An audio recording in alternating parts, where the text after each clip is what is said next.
Bismillahirrahmanirrahim.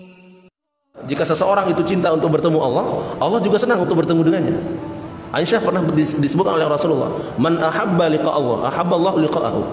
Barang siapa yang dia ingin bertemu dengan Allah, maka Allah pun ingin bertemu dengannya. Sehingga kalau dia memaksimalkan kemampuannya, sholatnya, puasanya, dan seluruh amal-amal soleh yang lain sebagai wujud kerinduannya untuk bertemu Allah, Allah juga ingin bertemu dengannya. Maka dipermudah jalan-jalan menuju Allah. Tapi begitu seseorang tidak ingin bertemu Allah, wa man kariha liqa Allah, karihallahu liqa'ahu. Allah juga tidak mau bertemu dengannya. Dihalangi dia. Sulit sekali dia untuk pergi ke masjid, padahal rumahnya di depan masjid. Sulit dia untuk berpuasa, padahal dia bisa, padahal dia sehat. Sulit dia untuk menaikkan ibadah haji, padahal dia mampu.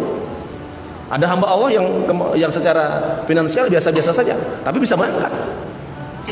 Karena rindunya, karena kesungguhannya, Allah berikan kemudahan. Banyak kisah, banyak contoh. Karena dalam beribadah ini modalnya bukan tenaga dan harta. Itu harus kita luruskan. Dalam beribadah kepada Allah modalnya bukan tenaga kita, fisik kita, dan harta kita, bukan. Tidak butuh itu. Hati yang menguatkan seluruhnya. Hati yang menguatkan. Ketika hati itu kuat, dorongan cinta kepada Allah itu kuat.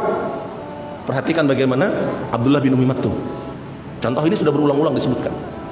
Matanya buta, tidak ada orang yang mengantarkannya ke masjid, rumahnya jauh dari masjid. Meminta izin kepada Rasulullah agar dia boleh sholat di rumah. Rasul mengatakan di pertama kali boleh kamu sholat di rumah. Senang sahabat ini, pulang dia baru beberapa langkah meninggalkan Rasulullah. Rasulullah memanggilnya. Hal sami'tumun nida? Apakah panggilan azan itu terdengar sampai ke rumah Wahib Ibnu Umi Maktum? Dia mengatakan terdengar ya Rasulullah. Kalau terdengar, kamu maksimalkan, kamu datangi. Maka karena dorongan cintanya kuat kepada Allah, matanya buta. Tidak ada yang mengantarkan ke masjid. Dia bisa berjalan menuju masjid. Kenapa? Dipermudah oleh Allah. Kalau dia bersungguh-sungguh dipermudah. Nah ini dia. Maka sebenarnya bukan hari ini kenapa orang tidak tergerak menuju masjid, bukan matanya yang buta, bukan fisiknya yang sakit, tetapi hatinya yang sedang sekarat. Hatinya yang menjerit sementara dia tidak tahu. Fi qulubihim maradun fazadahumullahu maradan. Hatinya ada penyakit sehingga ditambah lagi penyakitnya oleh Allah. Berat. Orang sakit itu kan tidak semangat. Demam, ya, pilek, batuk, itu menjadikan kita tidak semangat. Makan tidak enak, ya kan? Mau kerja pun tidak semangat. Semua tidak semangat kita. Itu kalau fisik yang sakit.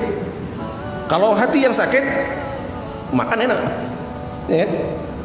Duduk di warung kopi berjam-jam enak, kerja enak.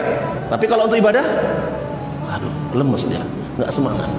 Itu tandanya hati yang sakit. Maka Al-Imam Ibnu Qayyim Al-Jauziyah menyebutkan apabila kita malas dalam beribadah, itu pertanda hati kita sedang demam, sedang kena corona, ya, hatinya sedang kena Omikron.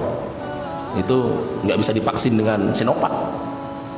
Vaksinnya dengan memperbanyak istighfar. Nggak laku Sinovac. Booster nggak laku kalau orang yang sudah virusnya lebih daripada corona. Nah ini dia.